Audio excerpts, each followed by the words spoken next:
ปีมาอาเกียมเนาะแต่เจ้าเนาะถุงมือข้างในมันเลี้ยนเป็นดีมิสุดเราจะลืมเสร็จนางวันจ่าโจมเจ้าให้เลยหาพวกมือเสียจากกันเป็นทางมันจะมีไว้คัดมัดคัดของนั้นเคนี่นาจูฮักลาเรากินสู่เมืองไก่ไอ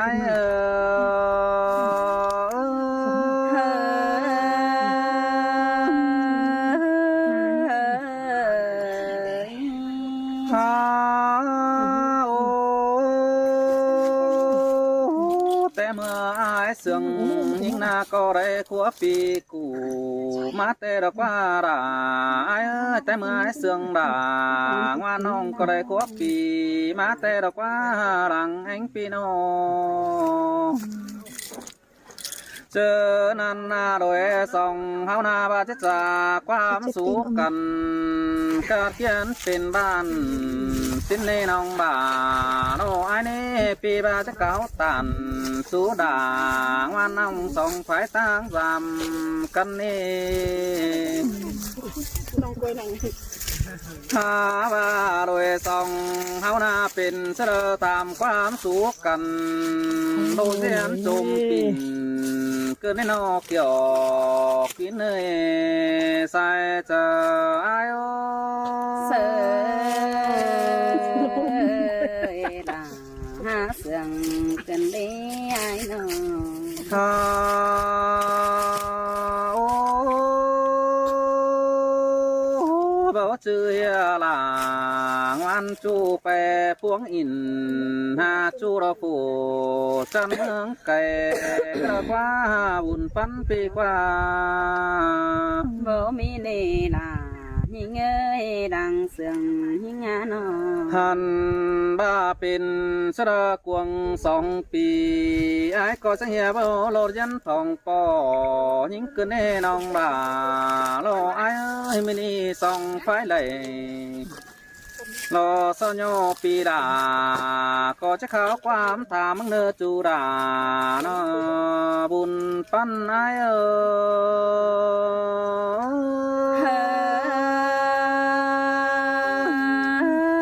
คือตัวหน่วยน้องหาที่เสื่องกว่าเนื้อไอ้หนึ่งโอ้ย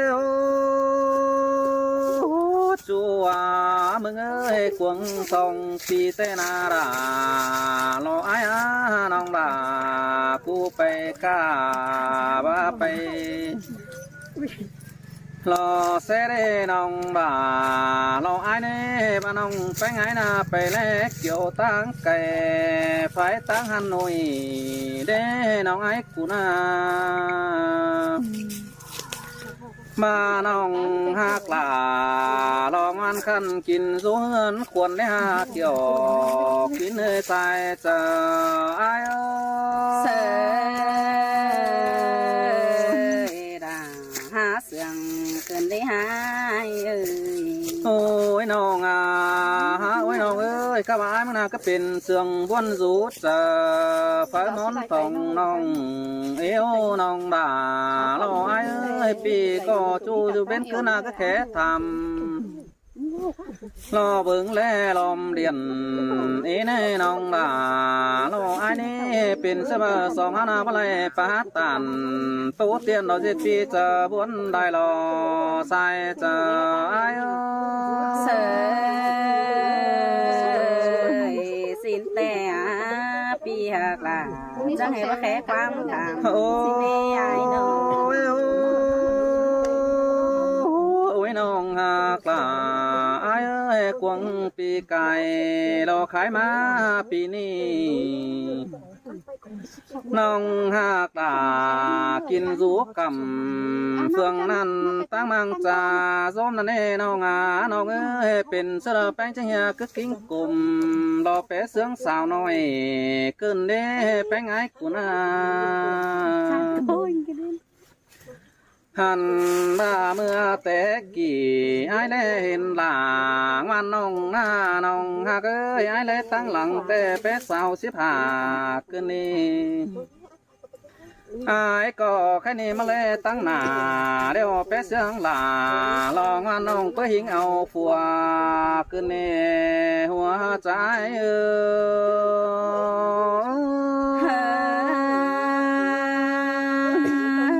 เสียน้องก็เสียสมปอตัวนี้ โอ้ยก็ว่าน้องไอ้กัวเป็นหัวใจเราแก่งบ่าวก็พอดีน้องด่าไอ้นี่เรื่องเจอแต่น้องแป้งไอ้ก็ฝัวเมียน่ะยังจะสู้กันแป้เสื่องไม่ฝึงสินนักว่าจุราเราจูหลังหงความทำไอ้เสยราหาเสียงเกินได้หายโอ้ยอันบ่าดวงหักไอหักน้องบ่าก็ก้อยปากความบานนักว่าน้องน้องเอ้ยเจอเมื่อไปต่อยปุ่นแกงปันเราครับแซ่บันงี้หันบ้าน้องมึงก็จ้างเก๋เราจ้างเบาเสื่องอ่อยเตือดบานนักว่าน้องล่ะน้องอันจูฟูจูตั้งไก่ไอ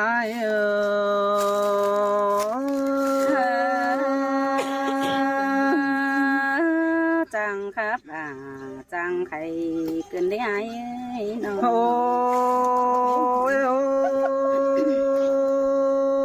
้ยน้องกล้าไอ้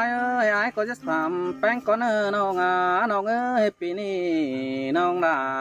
กูจะได้มาเกี่ยงบ่าจะได้มาไงเนี่ยบุญปั้นเปียผู้รังเสืองไอ้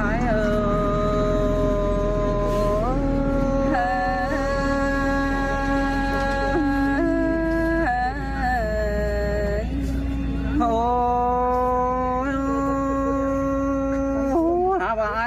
ตั้งส่งมาหน้าลัน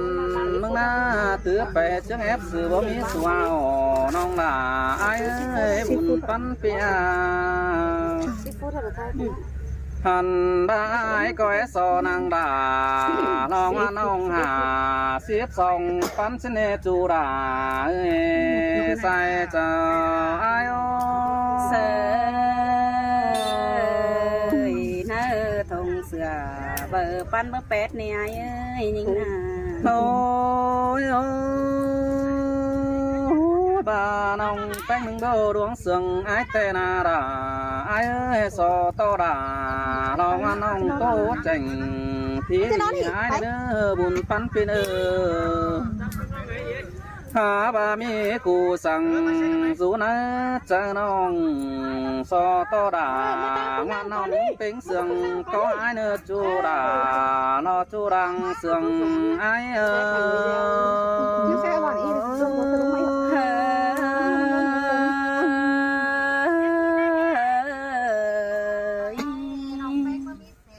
xe con nó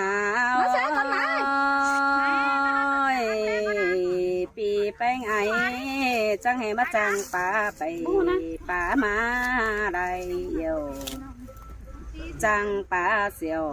ปีเพิ่นแต่งมาหัวเจอเกินดีไอ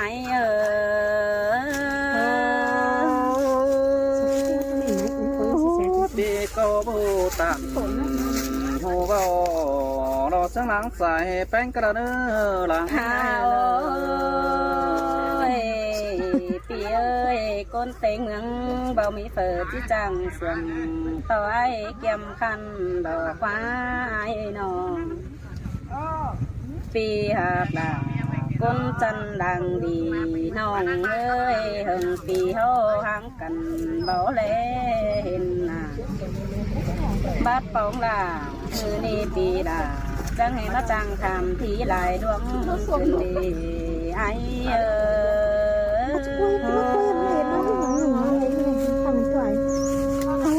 ดวงเสื่องบ่างว่าน้องไอ้จังสาวความถามน้องเอ้ยไปไงหาปีเอ้ยเหงือบาหึงตามหน้าหน้าป้องกันเด้อปีไอเด้อที่โอ ความขอดบ้านดิ่งจวนหาน้องเล่นนี้ไอ้บัดดิ่งเต่าเจือนี่ปีดาจังให้มาจังเสียใบใบขึ้นนิดหน่อยเฮียบาหิงนี่แห่ยินเตียงเสียงข้าวนี่ไอ้เกี่ยมเอ้ยหนอเตียงต่อไอ้ไปกาได้เงินให้แต่ไอ้เตียงบายไปไกลได้เงินบาสินั่นเองเตียงต่อลาปีจูไปสาวกวยดีแซวนันนาไอ้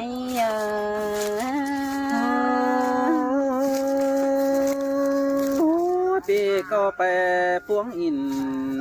เสียราเพนสักมันเงินแน่น้องลาบุญปันปีน้อยปีเอ้ยโยเสียงหิงแต่น้องแป้งยังแห่จิจ่าอีใบได้เกี่ยวน้องยังแห่จิโยสาวจูมาสาวมันเงินดอกเอ้ยไอ้เอ้ยน้องเงินเฟินไอเสียงหิงจังก้อยแบ่งปันอีเฟินตามามันเอ้ยไอ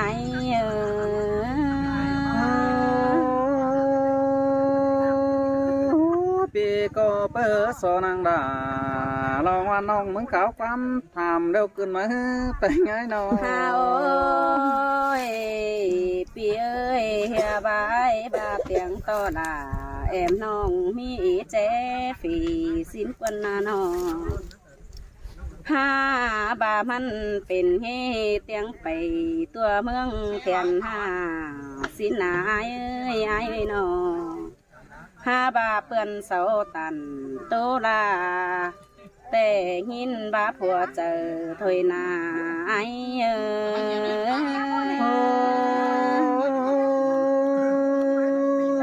เปื่อนสักก็จะตันโตนาเราเจ็ดว่าผัวเจอยิ่งกระกว่าบุญปันปีน้อยปีเอ้ยกงเอินไอ้เขาทำหูซุ้มเฮือนเจ้าสินเบยเต็งกาบันเลยเศร้าสามตื่นสินดอไอ้เอ้ยเงินเพิ่นน้องแต่ได้สิบเกินเคยนี้ไอ้น้องห้าบาทยังบ่พอฝัวน้องเต้นเกลือมีจริงได้เบยไอ้สิเกินกันมันน้องงานจะถามมันหรอว่าไงปันจูคือห่มหีซำคือแน่น้องบ่า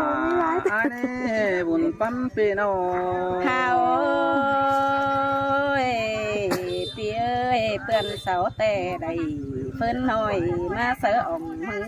สินดอเบยน้องแป้งมึงแต่เนาทงเสือเปิดปั้นเบอร์เป็ดนี่ปีเอ้ยมือนี่แต่มาปองลาปีจูจังปากความบ้านเสน่มาปองให้จังทำสวนควันดาขึ้นเฮน้องหอดมือหิ้งได้ปองทองกระจังอันนี้บ้านนี้ได้ข้างไหมมั้งน้องได้ทองไอ้น้องแป้งก็ทำโซเงินตามาไอ้นี่ไอ้บ่ตัดไงนะก็มาเสียราก็ทบมาหวานน้องมึงขาวความทำไอ้กันแน่บุญปันปีน้องฮาโอ้ยไอ้เอ้ยบาดวงหักลาเป็นจูแต่ปีลาจังคอยฟ้าไหลปันแดนเองเจอบาไอเสื่องหิงดอจังคอยฟ้าไหลหอย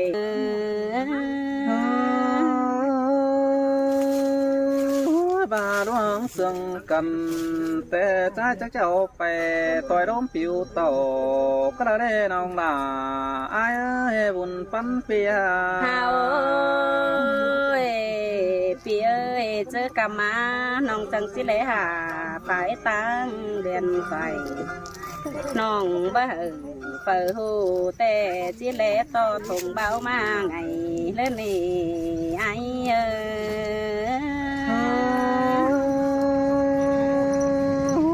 เสียตราโนปิจา ก็บ่ติงหลายล่วงมาแน่น้องบ่าอ้ายปวงไม่อ้ายแต่มันก็บ่มีโศกไปตามไปความ บ้า ฟัง ตามนานบ่เห็นน้องแป้งวันน้อง หาบาเจอปีดิ่งต่อสามบ้านปีหาคือไก่ถอยนาไอ้น้อง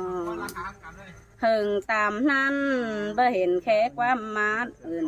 เกินได้อายเอ้ยเบอร์แค่เดียนหาน้องเต้งเจียนความ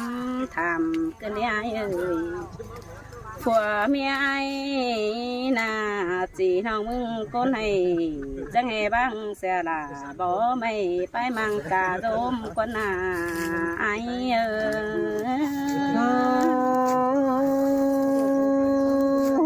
จูเวนคืนเดียวปัวมีอ้ายมึงน่าก็โซสูกันไฟมอนทองปอยิ่งกันแน่น้องบ่าอ้ายเอ้ยบุญฟังไอ้ ไอ้เอ้ยบ้าเสียงน้องลาเป็นบ้านไอ้จีบิงของเงินเดินนี่น้องเคไอ้นี่ไปได้เพื่องแกงเมืองได้บ้านเดือนไปสาวตันเจทาบ้านผู้หังเดียวปีลาจังให้บ้างไปเสียหิงกวนนาไอ้